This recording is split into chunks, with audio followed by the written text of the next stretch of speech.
Here's a question for you before I move on to plunging into some of Descartes' texts.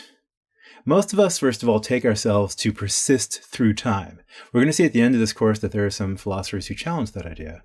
But common sense, at least in much of the Western tradition and probably many other traditions as well, take ourselves to be able to say, hey, there's a picture that I've got, or one of my parents has, of me standing on the street corner, and I just dropped an ice cream cone onto the street, and there it is melting on the sidewalk near my feet. And you can say, that's me.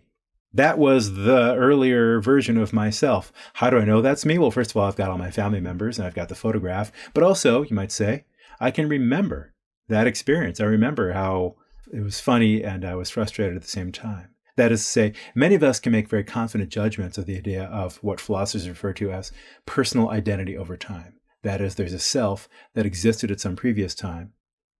And here's a self right here in front of you, or there's yourself there in front of you. And you can say there's an earlier stage, so to speak, that I can say that's an earlier stage of me. That was me standing on the street corner. That was me learning how to ride a bicycle for the first time. That was me running in a pack of kids having fun as we made our way to the shoreline, for example.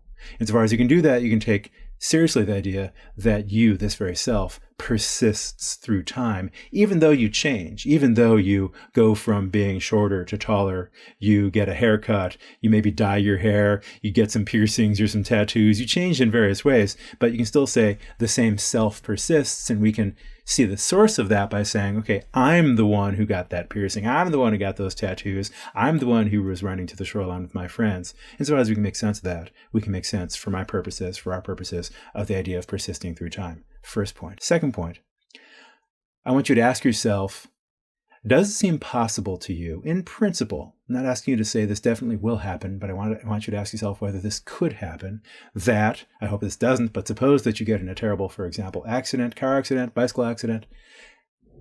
Does it seem possible to you that in spite of that terrible tragedy, you, the self that is you, could survive that experience?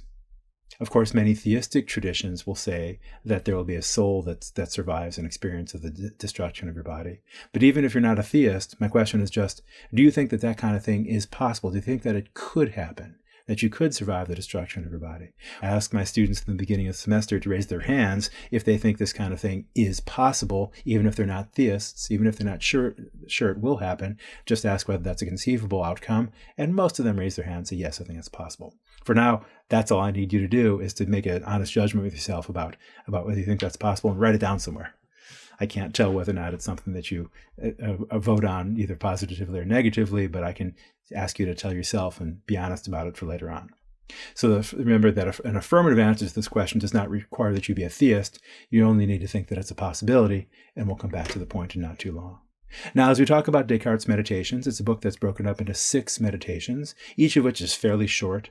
But don't be deceived by that, because the writing in each case is fairly compact. There's a lot packed into just about every line. So don't be afraid, don't be bothered, don't be put off if you find that as you read through it, in, for example, the early modern texts version on that website that I mentioned to you, if you read through some of those passages, you might find, well, I see the words, I see the sentences, but there's a lot that seems to be going over my head. Don't be put off by that. That happens to everybody who reads Descartes for the first or second or even sometimes the third time. Every time I read Descartes, I find something else that I didn't notice before. So there's a lot of depth in the writing, and it will repay careful scrutiny. But in the very first meditation, Descartes refers to what he calls the false opinions of his youth. And what he's meaning there, it seems to me, is that he can look back on times when he was in school, maybe age 10 or 12, that he took certain things to be obviously true, and so obvious to be not even worth mentioning, but that later on he's now come to be skeptical about. So suppose that you were raised in an environment in which the traditional theory of the role of the Earth in the universe was that the Earth was the center of the universe, the so-called geocentric theory deriving from the ancient astronomer Ptolemy. Then suppose that in the course of your education, you hear about this guy, Copernicus, who's been going around saying that actually that's not true. The evidence suggests otherwise. There's evidence that the Earth actually, there's better evidence that the Earth revolves around the sun, the so-called heliocentric theory. Suppose that by the time you're 25, the heliocentric theory has now been widely accepted, and it's one that you think is true as well. Now you can look back on that experience and say, boy, when I was little, There are some beliefs that I took to be self-evident, and it seems justified by the senses, because I don't feel that, for example, as I stand here on the earth, it's moving in any sense. I don't feel like I'm revolving around anything. But now the scientific evidence suggests otherwise, highly contrary to common sense. Descartes says, well, given that experience, I can begin to wonder what else might be up for reconsideration. What other of the things that I now take to be self-evident I could end up finding 10 or 15 or 20 years from now to have been mistaken. Maybe what I should do if I'm going to engage in this project of trying to find a new foundation for the sciences, try to see how much I can question, how much I can doubt. He says, I want to raise everything to the ground and begin again from the original foundations in order to establish anything firm and lasting in the sciences. And he's going to engage in this enterprise after having been bothered by this question for much of his young adult life. As a young adult, he had been a bit of a soldier of fortune. Descartes had been a mercenary, had done a lot of traveling, a lot of gambling and dueling, but he had been nagged by these intellectual questions for a long time. Finally, he says, I'm going to sit down, I'm going to get comfortable, build a little fire in my wood stove, put on my dressing gown, get out some paper and my quill pen, and see if I can't write some of this out in such a way as to make sense of it.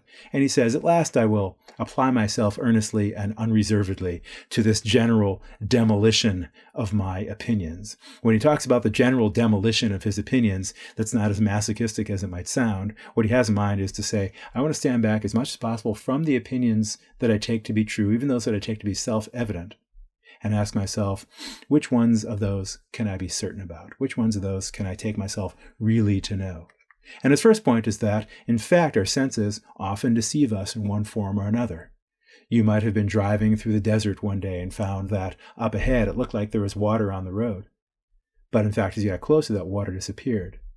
But then you might have realized that it was not water, but a mirage created by the heat. You've seen Muller-Lyer lines, you've seen various other optical illusions that people can create that will make you think one line is longer than the other, even though it's not. A man standing in what seems like the back of a room is very tall and bigger than somebody in front of him, or vice versa. Optical illusions famously will deceive our senses and can trick people. In addition to that, there are hallucinations. You might be falling asleep. You might be under the influence of some kind of controlled substance. You might be, for example, having a bout with extreme sleep deprivation, and you might experience some hallucinations in which, for example, you hear voices, or you seem to see somebody moving in a mirror that you're looking at. You turn around and nothing's there, but you might wonder, maybe I saw something, maybe not. Was it a trick of the light? Was it something coming from my mind? In some cases, we might be deceived into thinking something that's there that is not. And even there are cases of dreams in which we find ourselves deceived. You probably have been in an experience in which you were falling asleep and you had the experience of falling and you shook yourself awake just for a moment before falling back asleep again. Maybe at that time you believed that you were falling. Likewise, you might have had a roommate or a friend who was in the same room with you as you were sleeping, and that as you woke up, the person says, hey, you yelled out somebody's name, or said you were screaming, saying, "Stop me! I'm being chased by some hipsters, and they're trying to throw me into a vat of kombucha or something." You might say, your friend might say, "Gosh, you must have some paranoia or something about hipsters. You must have believed, at least at the time that it was happening, that you were in danger of being thrown into a vat of kombucha." So the idea is that in dreams, it seems like we're able to have beliefs that are not true, but at the time they seem perfectly real to us. It seems as if that's exactly how things are happening.